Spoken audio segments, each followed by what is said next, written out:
you can stay all the way to the end. We'll have a brief social gathering, turn on the cameras of all the participants as well, if you'd like to stay for a chat. So I'm just putting that out there. Now over to Mandy. Hey, Peter, can I share the screen?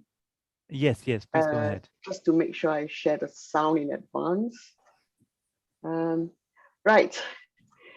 Ladies and gentlemen, good evening, good morning, good afternoon from wherever you are. Welcome to AppliedHE's webinar on a very important topic that is often underestimated, and that is alumni engagement and management. In many parts of the world, the traditional higher education model was essentially an industrial one. The high school graduate was seen as the raw material. And then some years later, the finished product would be delivered as a skilled new member for the workforce, at which point the relationship would usually come to an end. That perspective has now shifted. Universities and graduates are establishing much more sustainable and long-term relationship, whereby alumni become the ambassadors of an institution and the institution a part of their support network. AppliedHE's alumni engagement and management solutions are aimed at helping higher education leaders like you to build and sustain online alumni communities. Our social media platform, AppliedHE Future, is a bespoke system that is specifically designed for the higher education sector. At the same time, we've tried to maintain the same structure and interface of other social media to make the platform intuitive and easy to use. This makes it easy to create groups for alumni, to add your institution's branding, and to invite alumni onto the platform. Through our specially developed one-click registration, users can jump right into an alumni group and won't get lost on a massive social media platform. We keep it personal throughout.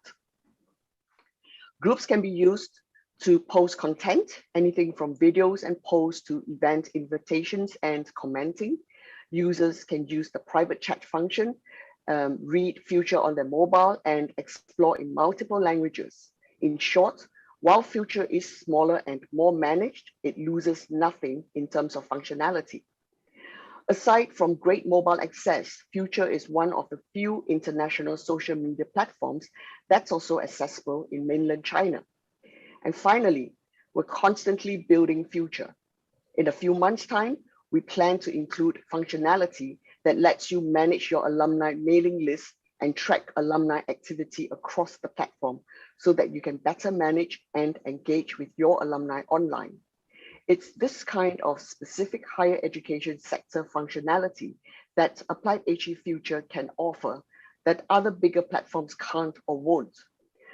To show that we don't just talk the walk, allow me to show you what Future can do for you, for your alumni management and engagement right now.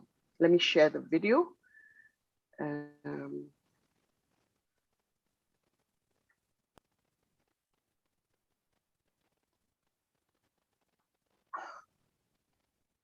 Sorry, shared the wrong one.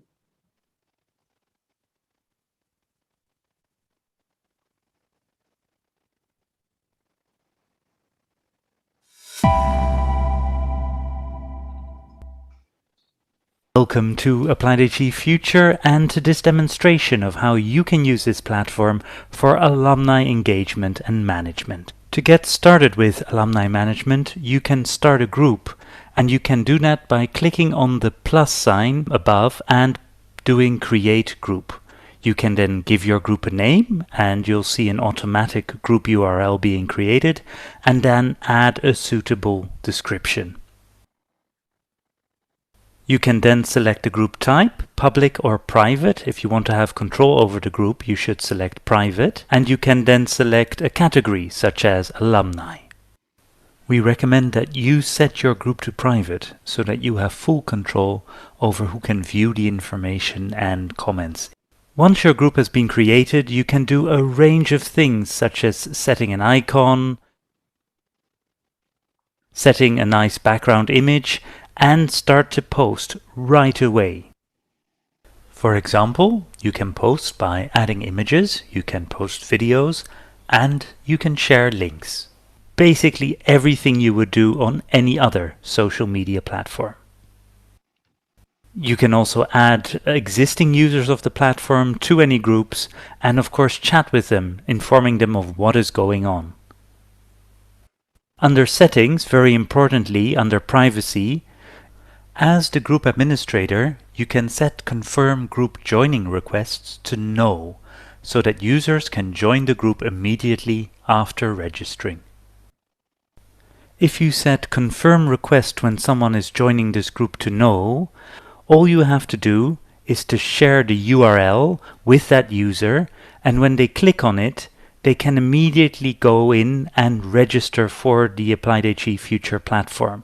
They need to provide their name, email address, phone number, a password, and tell us a little bit about the type of user they are, their institution, gender, birthday, and country.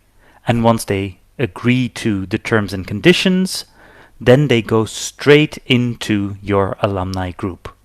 Now this is a very easy way to get new users to come into the group. Now once the user has registered, they have access to the entire platform, including your alumni group. They can chat, they can interact, they can register for events. Basically they have the full suite of social media access and experience that you would expect from a top-rated platform. So it really is that easy to do alumni engagement and management on AppliedHE Future.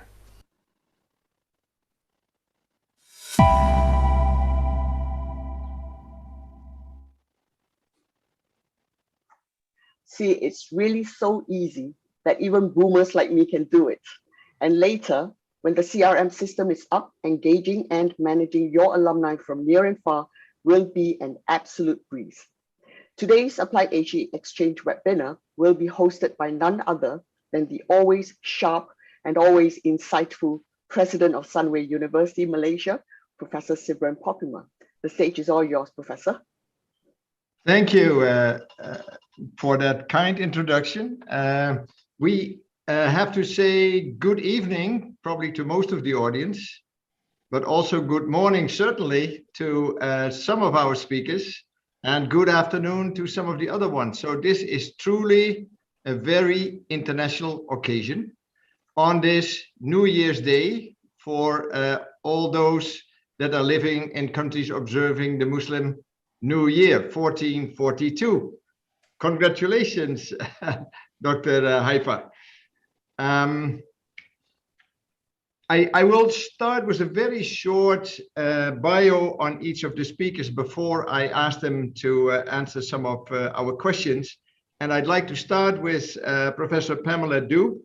She is the Deputy VC Student Development and Support of the University of the Western Cape in South Africa. She has a bachelor's from the University of KwaZulu in Durban and a master's and PhD from the University of Siegen. And already there you can see how international our group is here today. She studied comparative literature and media, had many roles in higher education and in research management. Among others, she was a senior employee of the National Department of Education. She had academic roles at the University of Siegen, at Kathmandu University in Nepal, and at the University of Natal. She was a special advisor to the Vice Chancellor of the University of Johannesburg and a director of the HR division. She established an international relations office at the South African Nuclear Energy Corporation. She was a dean of students at Witwatersrand University in Johannesburg. And now she is the Deputy VC Student Development and Support of the University of the Western Cape. I'd like to ask you first, how old is the university, and when did the university really start to pay attention to your alumni relations? Thank you very much, Professor, for the kind introduction. The University of the Western Cape is 60 years old, actually, and it was founded under the apartheid system in South Africa, which had its racial and ethnically based segregation laws at that time. and it was founded as a teachers training college for colored people only or people of mixed race. But as it became a university, apart from receiving limited funding from the state, it was not designed to offer postgraduate or research and innovation elements in it, but to produce first-degree Black graduates to occupy lower rungs of the labor market. Nevertheless, just right at the onset, the university then started making efforts to keep in touch with the alumni right at graduation time through the memorabilia and gifts and information on forming alumni associations. So it's been an ongoing effort right from that time of the teacher college to university, to the first time when the university then defied the government policy and allowed students of all races to be part of the university. And at that time, with that welcoming, invitational student experience, the whole grooming towards loyal alumni, towards alumni loyalty started. Thank you. Okay, and do you also have international students at the university? Yes, 10% of our students are international. A majority also have refugee status and come from the continent of Africa. But we don't differentiate between the national and international students when it comes to our alumni engagement. Because a number of our own students actually end up finding work also internationally and start their own alumni associations where they are based internationally. Mm-hmm. And do you get in touch with them as an institution, or is it the schools, or is it even the programs that are keeping in touch with them?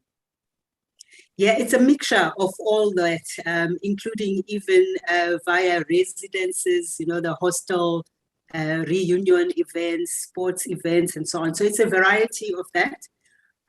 It's just the means to reach them that's been always a challenge. Emails are not enough. Now we've even gone as far as using social media, and we're looking more at expanding ways of engaging with them, individually. Because even the web portal that we've just started is not effective enough, but it's a start. Okay, we'll come back to you later, and I'd like to continue then with Dr. Charles Petit. Sorry, almost went wrong there, Charles. You warned me. He's the president and the CEO of Carolina University. He's been that since March 2002. So in another 7 months, he will celebrate his 20-year as president of the university. I'm sure that will be a big occasion. He's overseen a big enrollment growth at the university, I think with more than 300%, done mergers of 7 Christian universities, colleges, and seminaries, had a big building program, multi-million-dollar fundraising, and also was instrumental in starting some new, what he called career-friendly degrees.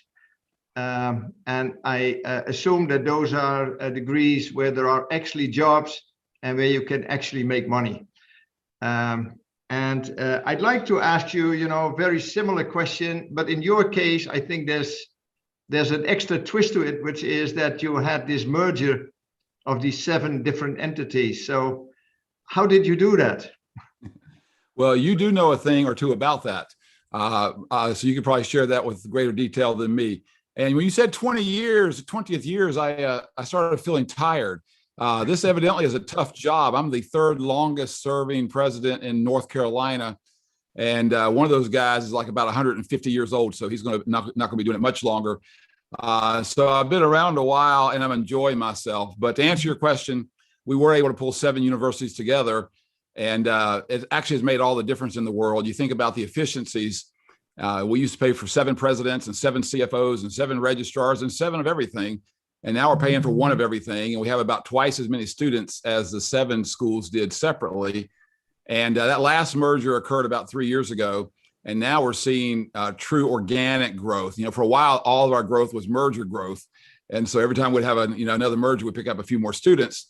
And so we would grow that way. But that synergy and efficiency that has come out of it has created a growth opportunity. And here in the United States, we lost about 600,000 students in higher ed in 1 year because of COVID, about a 7% decline. And for the first time in our history, we saw a substantial growth at that exact moment. We had a 40% increase from 2019 to 2020. And that was without about half of the students who could have come here otherwise because they are international applicants and they just couldn't travel here. I mean, a few creative ones did. We had somebody fly from Italy to South America and quarantine for a couple of weeks and then fly up, but you're not going to have large numbers do that. But your focus here on alumni has been really interesting because of these mergers. We have 7 cultures, and within each of those cultures, there are subcultures, and trying to pull all that together really is like herding cats. And it's been interesting and fun. One of my big thoughts has been, or the focus has been, to connect to those who are connected and those who are respected by those alumni groups out there. For a while, we try to pull them all together, but none of them are interested in the other schools. They like their own friends and their own world. And in some ways, it's been challenging, as you would know well, because many of them just feel like, well, my school closed, I don't care anymore. And even though we have given dignity to each of the schools, the school I've been the president of was Piedmont. It's called Piedmont International University. We actually changed the name to Carolina University a year ago. And so in some ways, we're the oldest. In some ways, we're the youngest. If you had all the 7 schools together, we're, I think, 450 years old. But our name is only a year old. So we, for a while, they're trying to pull them all together. There was no interest in that. And so we've actually done, in fact, as I was hearing Mandy talk about what you guys provide, man, my mind was racing because I was just thinking about all the things we've tried to do with social media and to reach out to each of these little groups individually. And we find that each of these schools will have 15 or 20 of their own alumni associations and organizations. And we're trying to find them all on Facebook or Instagram or Twitter and find whoever is that connected, respected person in that group so that we can have an avenue into the door. But it has produced unique challenges. Did I answer every question except the one you asked? I think you even answered my question. Yes, that may have been a mistake, of course, but you did. So I will then continue to our third speaker, Dr. Haifa Jamal Alel, and she's the president of AppliedHE University in Jeddah, the Kingdom of Saudi Arabia. She has a PhD in public policy from the University of Southern California, again, quite international. She has been the first dean of the girls campus of King Abdulaziz University. She has been enhancing women's education in the Middle East, but also entrepreneurship and business for women. And she was nominated as one of the 1,000 women for the Nobel Peace Prize in 2005. Which unfortunately did not happen, but being nominated, I think, was good enough. And then she also has won many awards, actually too many to mention here. And I'd like to ask her also to tell us a little bit about, how the alumni engagement started at AppliedHE University. Okay, thank you very much, Sopranos, and thank you for the greeting of the new Hijra year, which is 1443. It's quite a nice day today with everybody's here at least in AppliedHE University here to greet each other. AppliedHE University started in 1999, so we're just very small and very new. The 22 years old. The first alumni we established is with the first batch of graduates that they graduated in 2002. The idea behind the legacy of Queen AppliedHE, who established AppliedHE University at that time, is really like, she established the Hanan School for Female in the kingdom in the 1950s. And I'm proud to say that I'm a graduate also of that school. So I carried the legacy of the Queen either through my education during that time or as really helping and assisting in establishing Effort College in 1999, which we became a university in 2009. Our alumni, we call them ambassador, Effort ambassador, because they are really ambassador for the legacy of Queen Effort, which really also the ambassador for the nation. The whole thing that we always assess our achievements in Effort University and education and alumni achievements, and everything revolves around our core values. Our core values is Iqra, which is read, the first word in Quran. And we always really repeat this to our students, because by reading and by you're acquiring the knowledge and you're acquiring the other values that really connect with that. So for example, if we're saying Iqra, which is really the first letter of that is Ibhat, it's how you search for the job. And the second letter is Qaf, which is Q. Qiyam, we always say it's really the values that the students really need to embrace in order really before the ethical work values that they need really to have in order really to engage in the society with trust and worthiness and time management, or professionalism.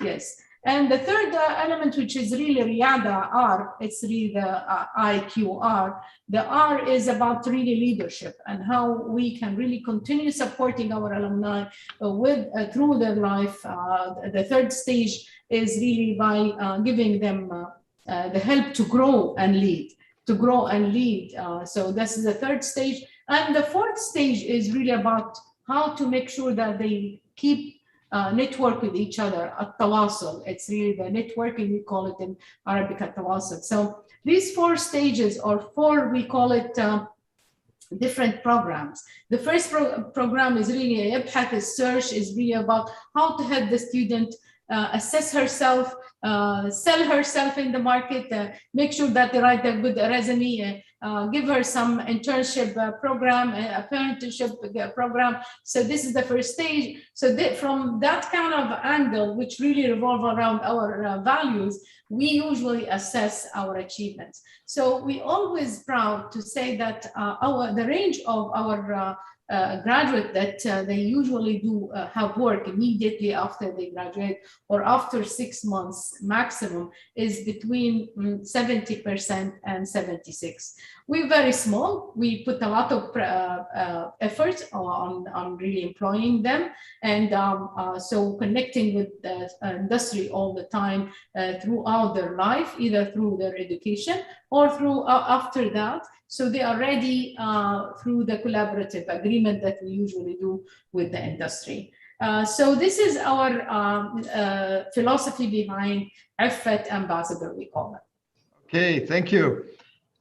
Next is Kevin Downing. I think probably most people here know him, but just to introduce him, he's the Secretary to Council and Court and the Director of the Institutional Research Office. He is a chartered psychologist, an Associate Fellow of the British Psychological Society. His research is on psychology, education, and I think I know his papers about education and metacognitive development. He is the editor-in-chief of the journal Educational Studies. And the kind of things he's doing, because, you know, Secretary to Council and Court sounds very interesting, but what is it? But I understand he's doing strategic and academic planning, planning of research, quality assurance, and he's the liaison to the University Grants Committee, a very important committee in Hong Kong. And he has a very vast experience in Europe and Asia.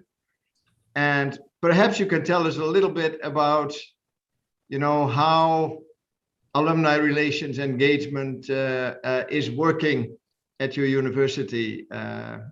Sure, will do, Sir Brandes. Thanks for that introduction. I should just explain to people that the Secretary to Council and Court role means that I'm effectively executive governor of the university. So I keep you guys, presidents and VCs and CEOs, try to keep you in line. You know, that's the general idea. Act on behalf of the council.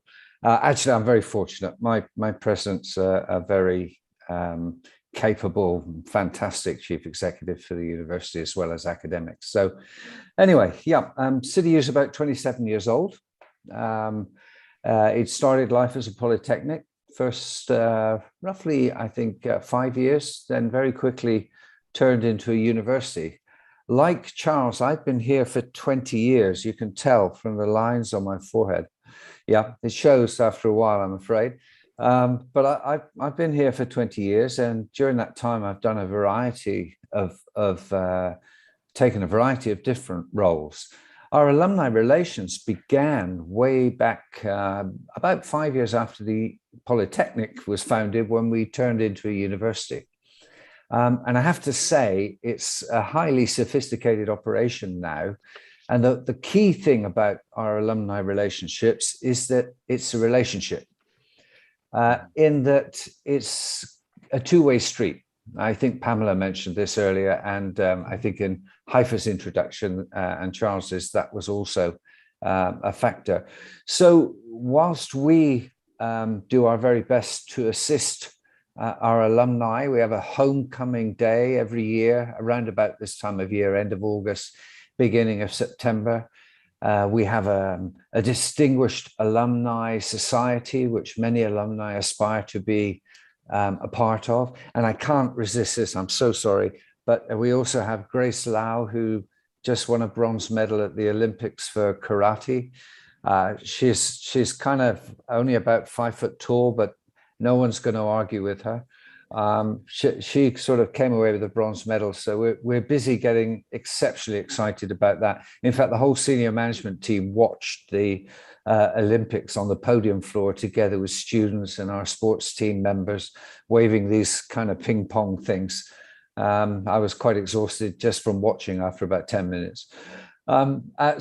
So we don't differentiate, in common with many others, between our international and our local alumni. We don't differentiate because we think it would be wrong to differentiate, but obviously both local and international alumni are sometimes working overseas. And so we have to differentiate practically in terms of maintaining contact with them.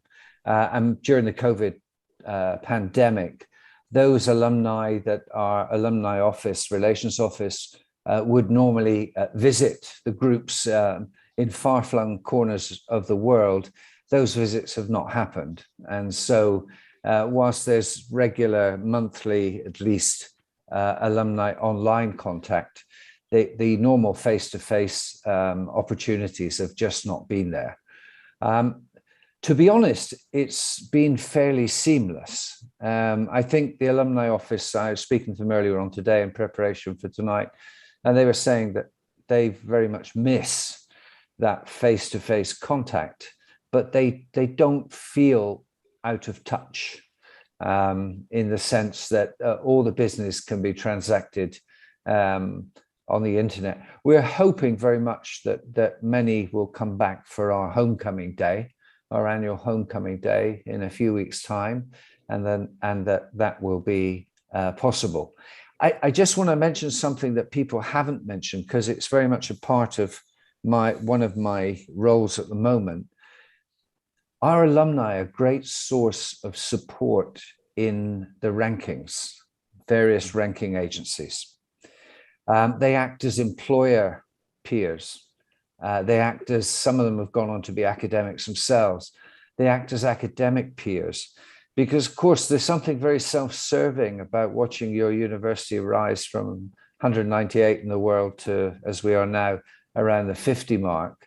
There's something very exciting about being an alumni that graduated when the university was 198 or before rankings began, and they now find themselves an alumnus of a university that is significantly well regarded globally. I think that sort of exemplifies the relationship between us. Many of our alumni in the Distinguished Alumni Group don't just promote the university, but they donate to the university in significant sums as well. So we have quite a mature alumni system, but we hope that every single student that graduates from our university, we make them very welcome in one or other of the smaller groups and the larger group, of course. Okay, thank you. And then we have Professor Dr. Maurice van Royen. He's probably has an even more complicated job than you, Charles, because he's the Chief Academic Officer of Global University Systems. He is as well Director of the University of Europe for Applied Sciences in Germany. He's an international Dutchman. He trained as a socioeconomic historian geographer. He was previously Director and CEO of London School of Finance and Business, but before that, he was Rector of Nijenrode Business School at that time, Nijenrode University. I would say the private university in the Netherlands. And he has a wealth of experience in teaching at institutions in Europe, the USA, Asia, and Australia. And I think the most remarkable part is this global university system with, I think, 24 different institutions. So how does that work if it comes to alumni relations, Maurice? Yeah, thanks, Stephen. And also thank you very much for the introduction you did previously for Kevin. Everybody has been wondering what Kevin was doing, and I think we at least understand it a little bit better now. So that's already very much appreciated. You're right. We are a very diverse group. We are global. We have something like 2,000 different educational institutions amongst the system, and operating in different geographic situations, not only, but also very different type of institutions. Some are very old as in kind of more than 200 years old, and some are quite young. One of the things you learn from that is that when it comes to alumni relationships, they reflect the fact that you have each university is actually quite different in its alumni relationship, and also the cultural context. In some cultures, as Kevin just explained, also in the US and so on, there is a culture of giving back, etc. Whilst other cultures where you really feel that the taxpayer should take care of education, why should I pay extra more? I already pay my taxes, right? So it is the cultural context as well as the type of institutions which really determine what kind of alumni relationships you should have. It's not one size fits all. And I think that's a very important message. Now, to keep a complicated story simple, I'm making a distinction between the one extreme, and that is where you have an in-depth relationship with an alumnus, and that is a relationship from the heart. And the other one is probably more the utilitarian relationship, whereby basically you have services on offer. You basically have something to sell or to help each other. So one is more with the head, and the other one is more with the heart, and of course you really try to get that together. The relationship with the heart, of course, are the most powerful ones. I mean, this is where graduates really care about their institution. And when it comes to building up those relationships, to be honest, when you start doing that when they graduate, you're already too late, right? Now, Stephen, I think you went to grammar school, didn't you? You went to gymnasium, you did your Latin? Yes, absolutely. No? Yeah, absolutely. So let's put you a couple of years Latin, many hours learning Latin into the test. So an alumnus, what does it actually mean in Latin? Oh, you don't, it's not a, okay, I'll help you, because I'm not trying to set you up for failure here.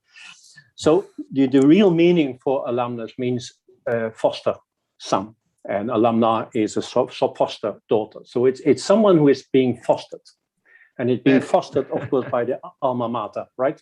So the alma mater, the mother, the nourishing mother, alma, the same word, the nourishing mother takes care of the foster children. And the alumni, in other words, are not the graduates, they are the students. And the alma mater isn't the name of the university once you leave it, it's actually when you're there. And the good, the best, the most powerful alumni relationships you actually build up, the ones which come from the heart, which have emotion, whereby you stay involved in the family forever. Those are the ones which actually are created when they're still a student. So the alumni are the students at that stage. And in the more rational relationship, it is an alumnus you become when you stop being a student, you leave the university, you got your piece of paper, you earn your piece of paper. That was your objective why you went to the university in the first place. And now you go into the wild world, and now you might still want to do things with your university because it still has something to offer. That's a rational relationship. But the emotional relationship, and you refer to an institution like Nijrode, right? Nijrode is not a university you study at. It's actually where you become part of a community.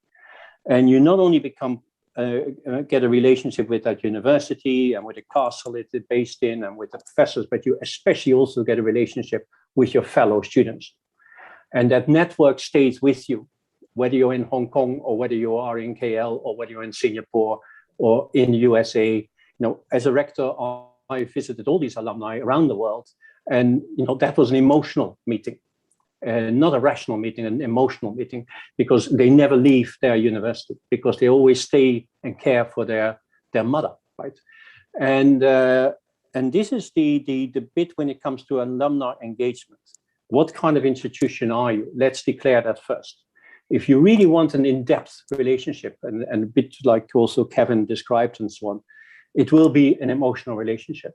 In a system, you will never have a relationship with the system, right? And this is what the first speaker made that point as well. You don't build up a relationship with the system.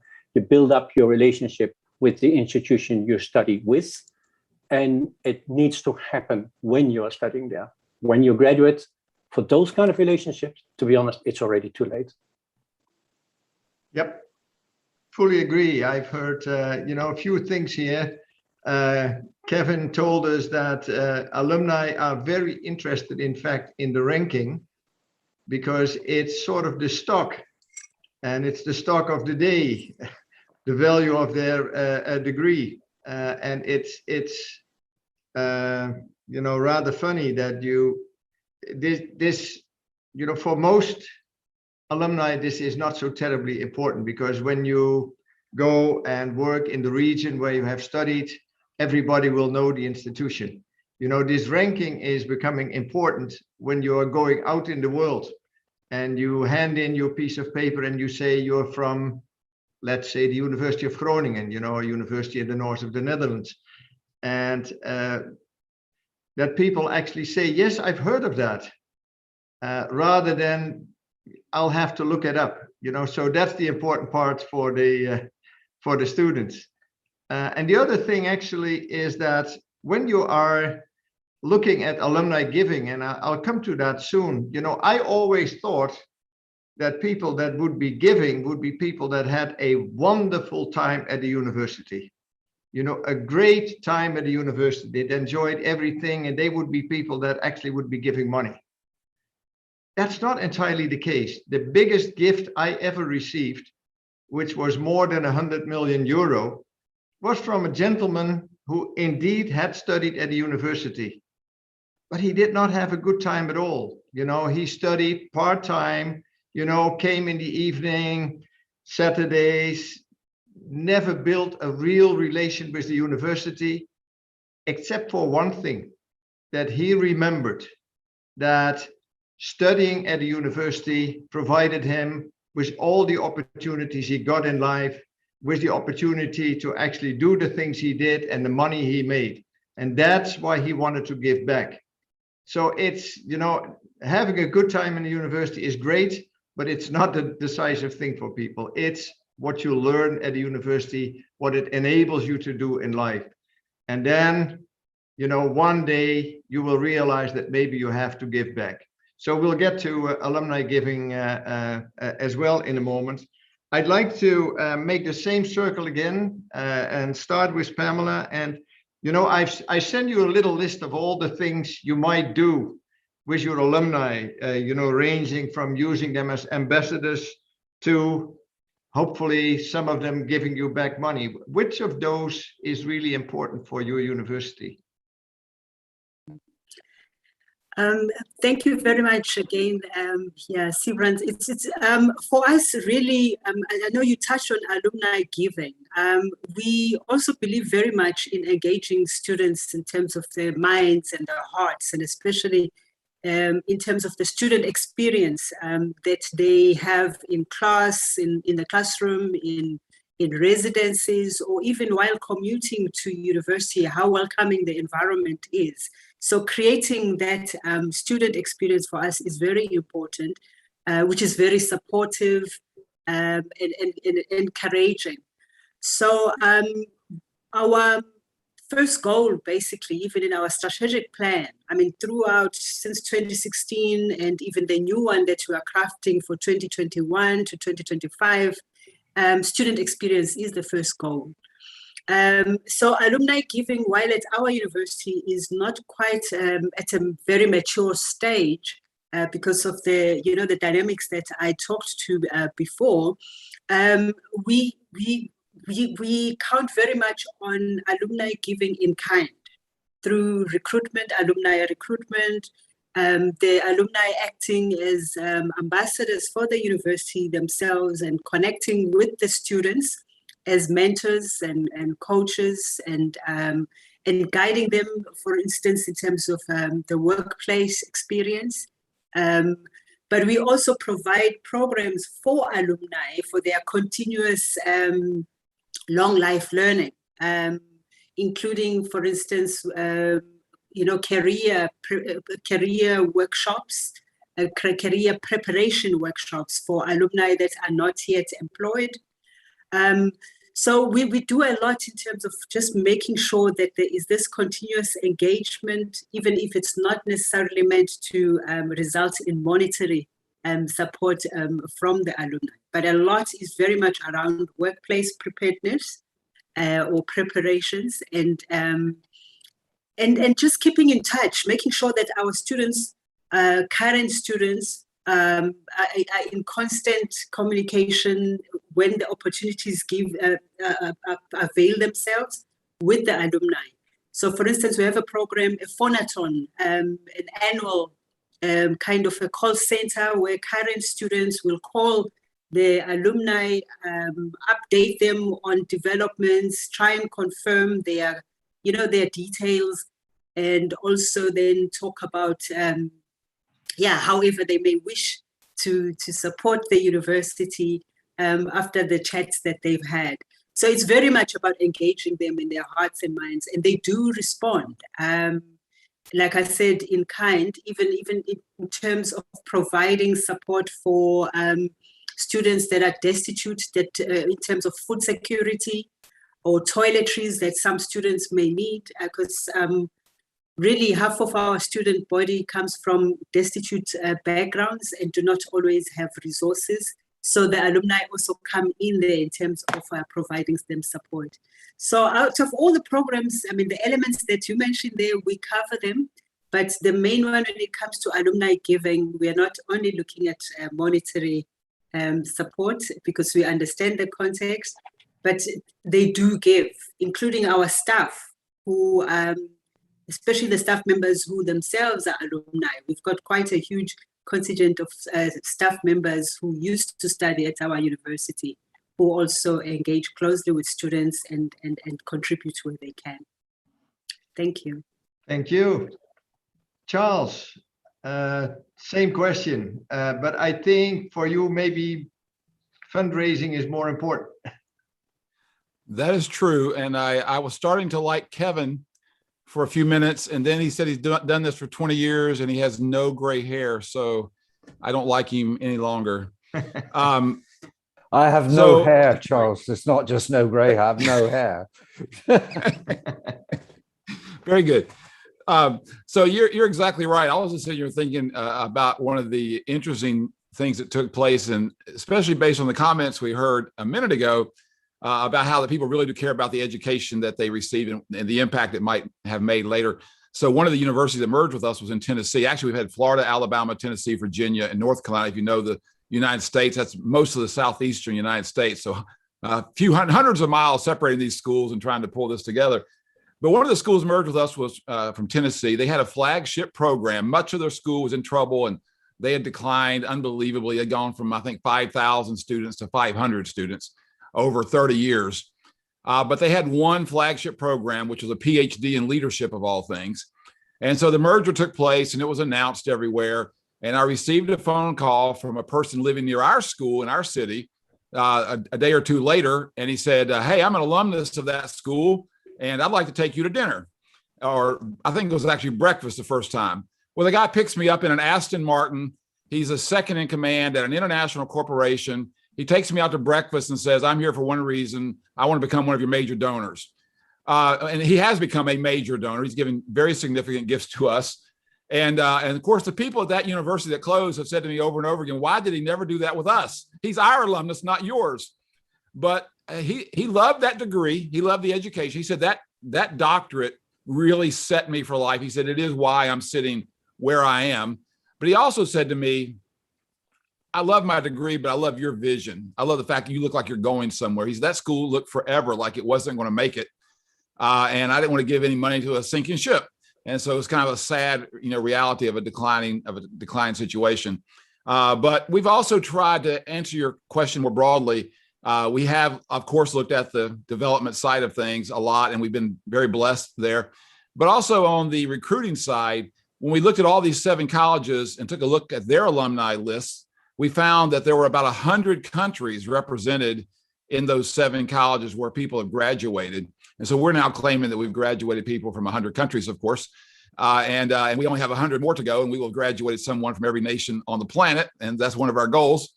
But we've also found that many of these folks from other countries are connected and respected. I keep using that term, but I'm always looking for those people.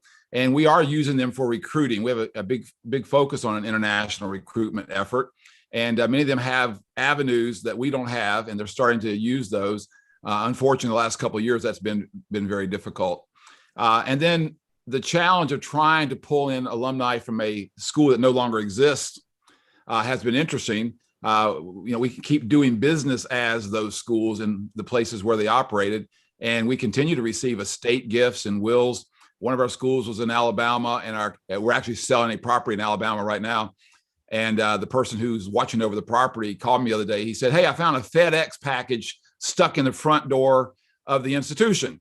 Evidently, we don't have a mailbox there anymore.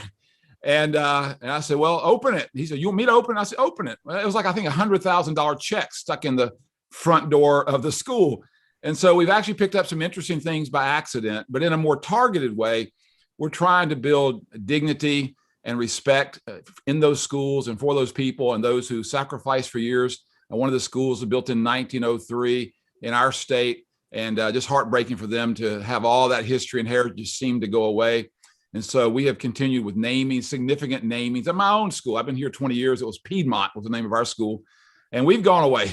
Carolina University is a new entity, but that school was really known for its divinity school. And so we still have Piedmont Divinity School as a significant part of the university. And so we've tried to build that rapport with them. I think we've been pretty successful, and they appreciate it. We've also started holding reunions for the separate institutions, and sometimes for, as you would, groups within inside of that institution, or years that they came to school and different things. And we held one of those not too long ago for one of the schools. I met a person who had graduated from that school, and he started calling me and getting more and more interested. And he recently gave me what was it, 100 million? It wasn't 100 million, but it was 2 million. Gave me a $2 million gift, and did not graduate from the school that survived, was the surviving entity, graduated from one of the ones that closed. But he said to me, I just really appreciate the fact that you guys have given dignity to my alma mater. You've continued with a significant naming. The thing that was really important to me, the vision, you guys continue that mission is still there. And I think that person is going to be an ongoing donor. So again, we have unique challenges that not everyone has. But as some have just said, if you build those relationships and you treat people with dignity and respect, and if they get an education that does something in their lives, that's a really nice combination for building that relationship and continue that long term. Hey, thank you. Haifa, some other aspects? Yes, another aspect. Actually, it's not totally a different aspect, but I want to mention here something about the culture here. We built a family culture in effect. And at the same time, this kind of culture is built on the tradition of Saudi Arabia and how we usually help each other, the extended family, and how that all really, the social support and the family support is really important. So this kind of instilling these kind of values early on and with the students really helped a lot, and how the alumni really help their colleagues when they leave here, and how they can really give back to AppliedHE University. So I cannot really say this or this the priority, because we have 3,600 students who graduated, and we always give them a different kind of projects, different kind of options, and different kind of programs. So during, for example, the pandemic, we created webinar to create some help for some students from emotional kind of, and a lot of our graduates really contributed to that. Another program, we call it the scholarship and financial aid support. And this is really to help the student really who doesn't have enough money to pay for her school. So student, her friends, her colleagues can really help her really put some, even a small amount of money really to help her with that. So we don't specify which is really the priority for effort, but it's the priority is for the graduates and for our students, how they can really connect early on, with the students who's inside effort with those graduates. So this kind of relationship, because most of the time we feel difficulties really connecting the alumni to the institution. The institution is not a human being, but connecting the student to some of the faculty that they really appreciate is making a big difference. So this kind of formula, it helps a lot really to make sure that whenever you ask for a visit to the donor, for a donation, for engaging with the students in webinar, looking at the industry that they need really to be partner with us, is they're part of the visit, they're part of the effort, they're part of the project that we usually do. Thank you. Kevin. Hi. Yeah, I'm going to keep this short, but what I've been struck by listening to Pamela, Charles, Haifa, and Maurice is the wide range of experience of what a university does. I'm quite moved by, and I've spent quite a bit of time at UKZN and at UJ. In fact, I had a PhD student from UJ. And I know Nelson Ijumba is actually listening in at the moment, and he was vice president there for some time at UKZN, because I did some work with Nelson. I just want to say that I think for me, it's about two things. And it's not about donations, oddly enough, although they're important. It's two things: pride and reputation. You want your students to have something unique about them that says they're in my case, a City University of Hong Kong student. And you want them to be proud to say that and to seek out as alumni their colleagues that are also alumni of City University of Hong Kong, because they will instantly recognize there is a shared pride and experience, whatever cohort they belong to. There'll be differences, but there should be something unique about that for each student. And I think, particularly in Pamela's case, I think that's particularly important in some places in Africa where those students will go on to be the future of that continent, and to have those links to anchor them, I think, is a very powerful thing. Reputation, because the reputation benefits all of us. We all know it's fickle. It's based on attitudes. They're very slow to change. But the best weapons, if you like, in our armory, in terms of building reputation, is every single one of our graduates, every single one of our alumni. If just one of them doesn't say good things and doesn't feel good things about their experience at your university, that can do so much more damage than the good that can be done by 100 that are very, very supportive. So I think pride and reputation are the two key points for me. And I'm kind of driven to think about that because of the very different experiences shared by Pamela, Charles, Haifa, and Maurice. Thanks. Thank you. Maurice? Yeah, some sound. You want sound as well? You're very demanding today. Thank you. Absolutely. Yes, so I wanted to react especially to what just Kevin and also Pamela said. So this is something when it comes to donation, which is kind of almost cynical. And that is, the more you need money, the less likely it is you get it. So institutions which have real financial problems really need those donations, actually have a really uphill struggle. Meanwhile, people happily continue giving money to Harvard and Yale and Oxford and Cambridge. And, we know these universities really don't need money anymore. They got plenty of it, right? And we continue giving. Why? Because success breeds success. You want to be associated with a success story. And this is also what Kevin just said. The message when it comes to donations is about you can be part of your alma mater success story, but support it, not because, wow, we got financial problems and we need desperately some money and someone to bail us out, because that will not get you money.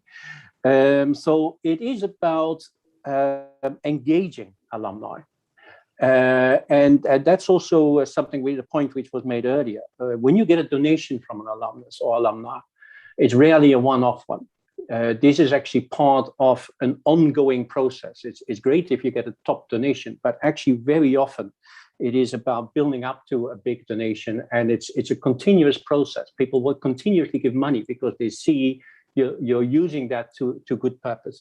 And that comes back to how you engage alumni. It's communication, yes, but also through governance.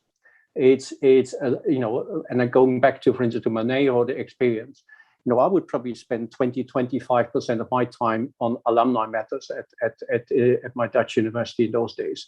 That wasn't just about donations, it was about engaging them and actually making sure they understood they were the guardians of the university. They had a sense of responsibility for their institution. So that engagement is very important. It's also, donation is not an aim in itself. It needs to be aligned with your strategic objective. You don't take any money. The money needs to be matched to what you want to achieve as a university. Getting the money in itself cannot be the aim unless you just desperately need it to balance the books, and I promise you it's not going to work. That, however, is just about the alumni and the university. Pamela pointed out to something very important. I hope that doesn't slip away in this discussion. And that is, alumni relationships isn't just about their relationship with the alma mater, with the old university. It's also the relationship with each other and with the next generations. And one thing I think we should do as a university is also actually stimulate the fact that the networks you build up in your student time and so on, they stay together, that students have also a sense of responsibility to their fellow students, even though they have left the university, and to the next generation students. And this is I think, a very powerful message when it comes to alumni relationship. We tend to define that quickly as the university and the graduates relationship. But actually, when it comes to alumni relationship, for me, equally important is actually to build that family feeling amongst your students and your graduates, and that they help each other and feel responsibility towards each other and feel responsible to the next generation as well. All right. Thank you. Yeah, what I get from this is that, you know, an alumnus, we want an alumnus to be proud of their university. I think, to me, that's the first definition of an alumnus, somebody who's proud that he or she has studied at that university and that they're proud for the right reason. But also, we would like to see them thankful. And that's why I told the story of this gentleman that gave back to the university. He was thankful for the opportunities it provided him in life, and basically to give other people the same opportunities. I agree that alumni are generally not going to give money to keep the university afloat. So, you know, the appeal when government is giving less money to a university to go to the alumni to make up the difference generally is not working. Alumni want to give to make the university better, and that can be stronger in research, that can be better in terms of providing opportunities to a new generation of students. So to me, that's what an alumnus is, and that's what, to me, the thankful part of an alumnus is. And yes, I understood the Latin part, Maurice. So we can do another test later on. I wanted to go to give you all the opportunity to tell us about, and some of you did already, but you know, you may want to emphasize one thing you are really proud of happening at your university in terms of your relation with the alumni. You know, we can call it a best practice, but let's again call it something you are really proud of. Pamela, last round. Oh, thank you. Thanks again. I think Maurice already highlighted it. I think, but also it has a lot to do with my portfolio, looking after student development and making sure that we develop that sense of belonging and that sense of, giving back and sharing in terms of student volunteerism and all of that. So we created while the students are still on campus. So for us, from my portfolio side, what I'm really proud of is really the student engagement with alumni in terms of just keeping them updated in terms of developments on campus, getting to appreciate what the alumni hold dear about the institution, and that they themselves, the current students, then get to, to see that whatever is happening with them now is not necessarily new, but that they also have a new angle to express it in their sharing with the alumni. So the whole student to alumni engagement is one area, but of course the main one is also about the data management. It's not always easy to in a sustainable way to get alumni information and to be able to reach out to all of them and to provide platforms, especially for the associations and networks that already exist, to be kept going, to be kept alive. So I was quite happy at the beginning to have that introduction about Applied Future, because we are also as a university trying to expand our reach to our alumni and to support the governance structures that were mentioned before around, alumni associations, to just also support them to stay engaged, and for us as among themselves, and for us as university to also stay engaged with them through expansion of the digital platforms that are available.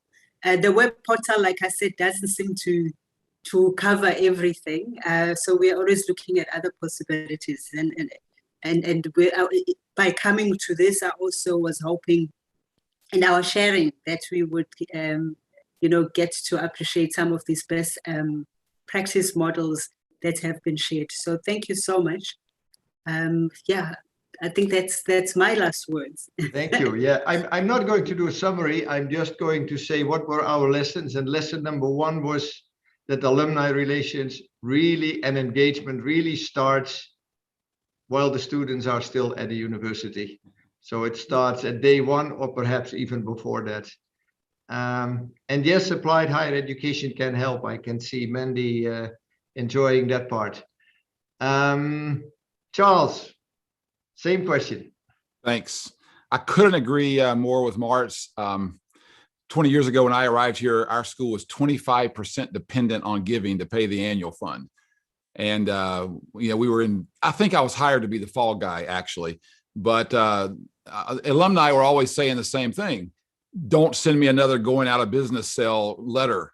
Don't send me another desperation letter. Nobody wants to give to something that's not going to make it or looks like it's not going to make it. They might give you a little pity money, but it's that vision that will drive giving. So we set a goal back then to go from 25% dependent on giving to 20%. And then we set a goal to go to 15%. It seemed like we would never reach those goals. I'm happy to tell you that today we operate on a zero dependence on giving budget. And so if nobody writes me a check this next year, we should be okay for, that's exciting for our kind of school to say.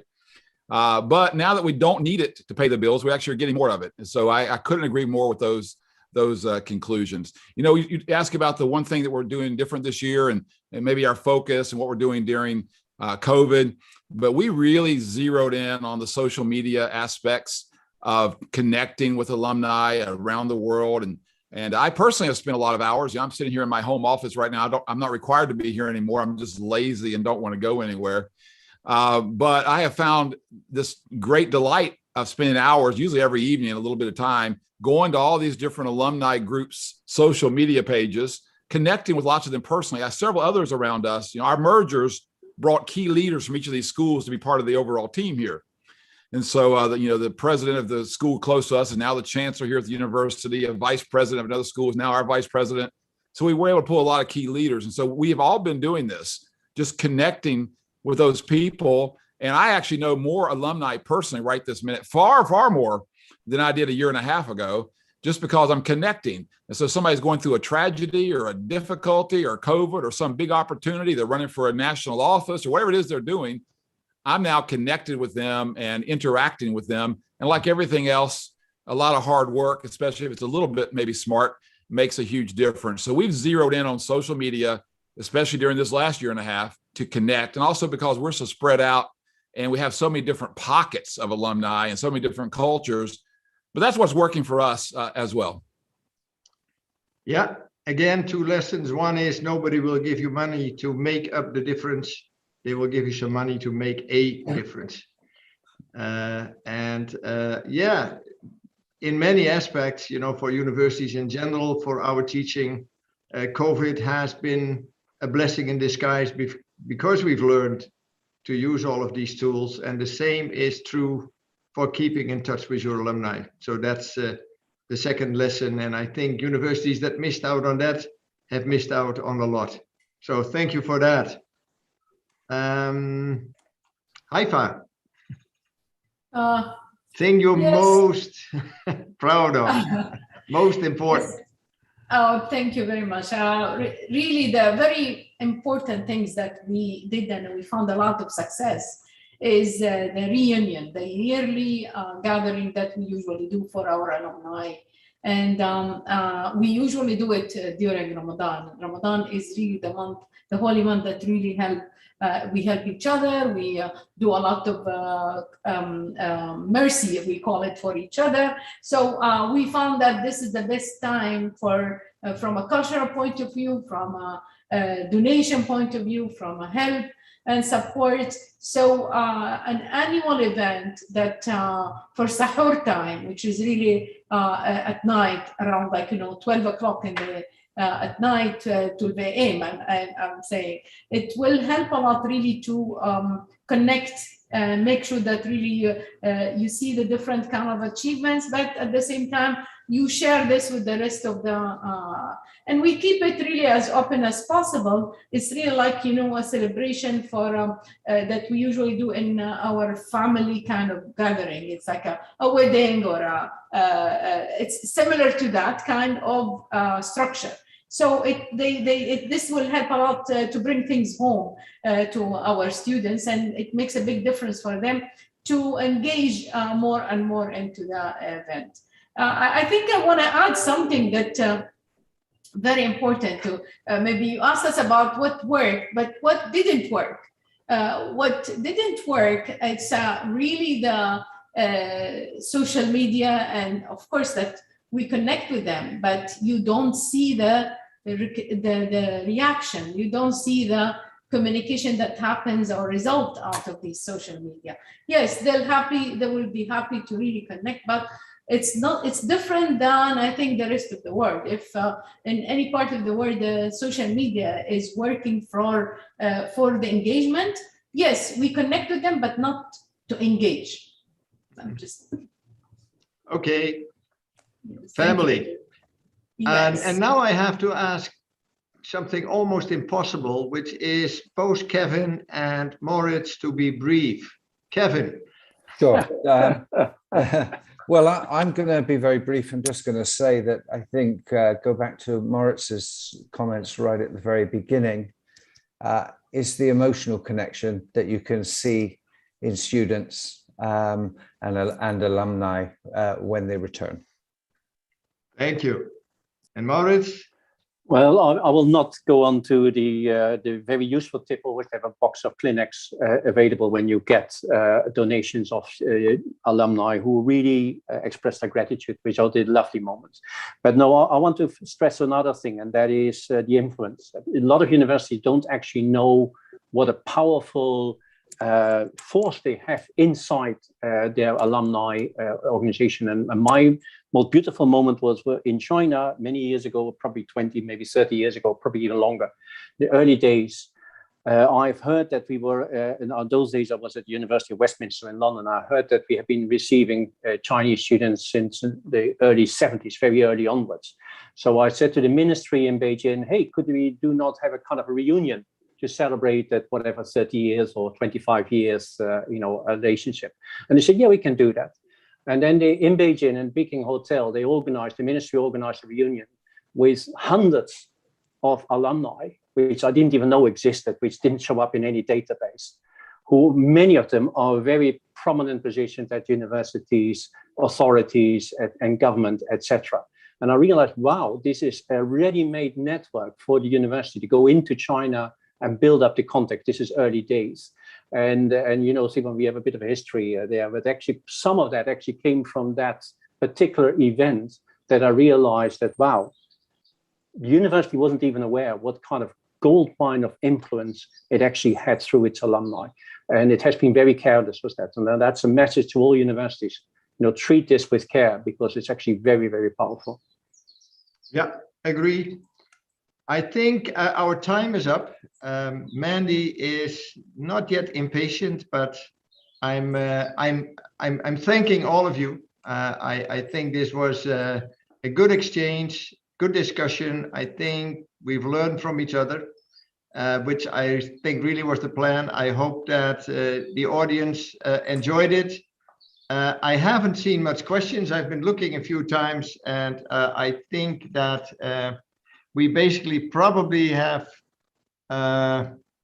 covered. I saw one question, which was the experience in keeping university alumni relations alive. I think we've covered that. Once again, thank you all. Again, good evening, good morning, good afternoon. Mandy, it's all in your hands now.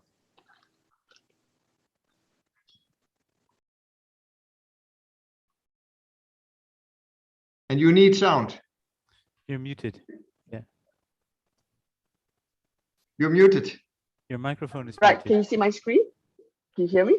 Yeah, we can. Okay, thank you very much to all the speakers for sharing their insights, to the audience members for sharing their questions. Oh, sorry, we didn't get any of that.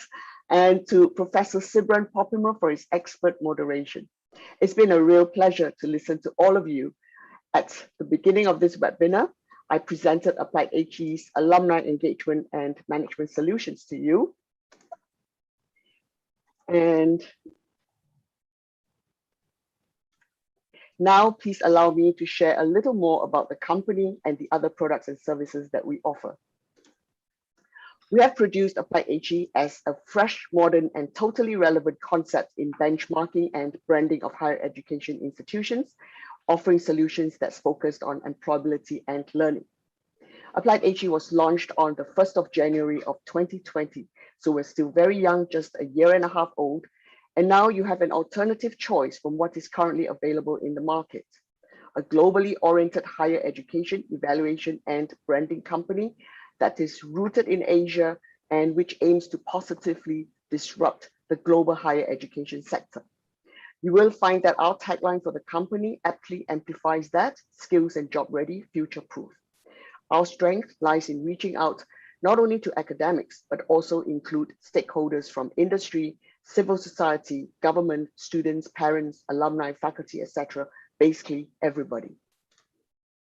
AppliedHE is the new brand for all skills-based employment-focused education, and our mission is designed to help universities to communicate with your stakeholders, engage with your international and local peers, industry and government, brand your institution worldwide, including improving in the rankings. And our vision is to be the dominant brand that empowers employability and lifelong learning. I've grouped the initiatives into 4 segments. Let's start with the evaluation tools. When we first started the company in January 2020, we only had one product, and that is the Job Ready rating. Today, I'm pleased to say AppliedHE has 3 rating systems. We have the all-round Job Ready rating system to evaluate the quality of teaching and learning and employability of your graduates. An English Ready rating to evaluate the quality of English language as a medium of instruction in non-English speaking countries. And it is also a great marketing tool for the recruitment of international students as well. And the Online Ready rating, which helps your institution benchmark and promote its online programs and courses. Our second group of initiatives is our strategies for global reputation and networking. We recently launched Future in January. Future is the world's first professional networking platform, specially created for the higher education sector. We have the physical and virtual events under the brand of Xchange, and we also have an e-newswire called Extra Extra, now indexed by Google News. But for now, since we can't travel because of COVID, we started a series of Squaring the Circle debate webinars since last year. It was fun, it was provocative, very refreshing, and I believe we were the most active in the online space with one webinar every month. Another regular webinar that is alternating with Squaring the Circle debate is the Fireside Chat. So for the rest of this year, we will have a webinar every first Wednesday of the month with Fireside Chat and Squaring the Circle debate alternating every other month all the way to December of 2021. Always on a Wednesday evening, always at 8 p.m. Singapore time. So please keep your monthly first Wednesday nights free. The next Squaring the Circle debate is scheduled on the 1st of September at 8 p.m. Singapore time. And the theme is universities that want to be globally relevant must teach in English. Very controversial indeed, and I'm sure the conversation will be very interesting and provoking. So please mark your diary for 1st September. Our third group of initiatives, special events, and the bite-sized online internship is under our special events, and we're currently running a pilot. This new initiative is the first of its kind, and it involves 3 groups of important stakeholders. They are your students, your university, and the employers. In short, for students, it will help them build a global network even before they graduate and connect with potential employers or industries before deciding on what they really want as a career. For universities, they will enhance the students' uni experience with this entrepreneurship experience by exposing the students to an international online environment and connect them to prospective international employers. And for the employers, they will have access to a diverse talent pool of top talent and original ideas. So you can see this new service is very innovative and creative and will definitely bring internships to a new level. Also under special events is the AppliedHE Fireside Chat with students. This is a unique webinar format that connects students to international employers, hence allowing students to gain insight into the recruitment process and employer expectations, while providing employers with an opportunity to connect with talented students. A true global dialogue on employability, AppliedHE Fireside Chat with Students is a highly visible presentation of an institution's commitment to ensuring its students' international employability. Special projects is our fourth group of initiatives, and they are namely rankings. In addition to launching Future, we also launched the Rankometer in January of this year, a new ranking that is based on one single and transparent benchmark. To be precise, the Rankometer is a composite ranking of the world's 5 most influential world university rankings. Please look out for Rankometer 2.0 in the first quarter of 2022 for some very interesting results. So with the recent success and excitement from the launch of the Rankometer, plans to launch more important and relevant rankings are in the pipeline. We're currently looking at launching the AppliedHE Private University Ranking by region, and we are launching the Private University Rankings for ASEAN first, with Middle East in the pipeline. Another very unique ranking to look out for are the national rankings. We have plans to produce a national ranking for both the private and public universities in each country. Discussions with many countries are already in motion. So what are the national rankings? They are a pair of national rankings of the country's private and public universities. The national rankings will help to attract and nurture the nation's best talent, taking employability to the next level. And we're looking for a local supporting partner in each individual country. So please contact us if you're interested. This is my second last slide, and I would like to leave you with a list of the first of its kind from AppliedHE. Future, the world's first professional networking platform specially created for the higher education sector. Alumni engagement and management solutions, which you have just heard, the bite-sized online internship, and fireside chats for students. And for rankings, we have the AppliedHE Rankometer for world university rankings, the AppliedHE private and public university rankings by country for the national rankings, and the AppliedHE private and public university rankings by region, of which we will be launching the ASEAN private university rankings very soon. And this is my last slide, which gives you an overview of all the products and services that AppliedHE have created in the short space of time since our inception. We are indeed new kid on the block, and as a new kid, we are nimbler, hungrier, and more sensitive to your needs. AppliedHE can help you with international branding and marketing, student recruitment, benchmarking, and a range of other solutions locally, that is global and local. So I hope you're as excited as we are creating all these new and innovative strategies for you. Please write to us if you have any questions or would like more info or even requests for demos. So thank you very much for attending this webinar, and I hope to see all of you soon at our next event, and that is Squaring the Circle debate on 1st September. But please wait, do not leave the room yet. We want to invite you to experience a networking atmosphere that is as creative and as close as we can get to a physical networking environment. So we're going to open the room now for a few minutes so you can see each other, say hi, introduce yourself, have a chat, and you can leave your name, contact in the chat box, or even leave a message of your intention.